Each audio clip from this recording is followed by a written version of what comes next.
So now let's see how we can utilize the base curl and pinch effect inside of Corel Draw. So to do that, first of all, I'm going to go around and import out an image. So I'm going to go around over here and let's say, for example, import out this particular image right here. Let me just go ahead and click and drag, and you can see that I have this particular image right here.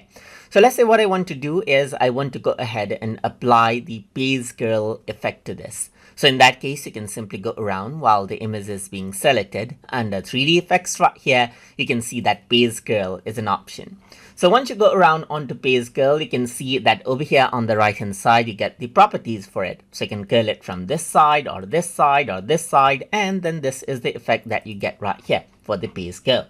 So you can go for vertical curl or horizontal curl, as you can see right here. So apart from that, you can also go around and make it opaque or transparent, as you can see right here, and you can see the difference right here as I go around and then work around with this. You can also go around and change the color of the curl right here, like you can make it black or something else right here, as you can see right here.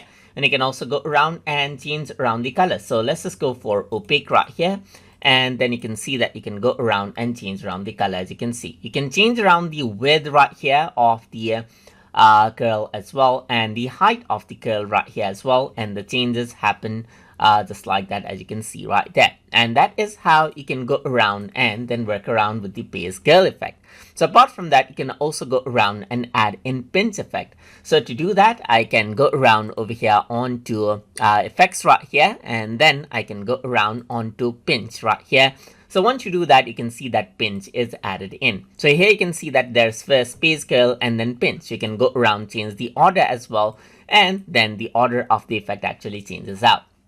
So over here in the pinch and punch effect, you can see that you can go around and change around the slider right here, just like this, by clicking and dragging right here, just like this. So that's the pinch effect. So let me just go around and let's say disable the base curl right here. Then you only have the pinch effect right here, just like this. So you can go around over here and you can see that this is the pinch effect that you have right here. You can enable and disable it, and that's it. So that is how you can go ahead and then work around with base curl and pinch effect inside of Corel Draw.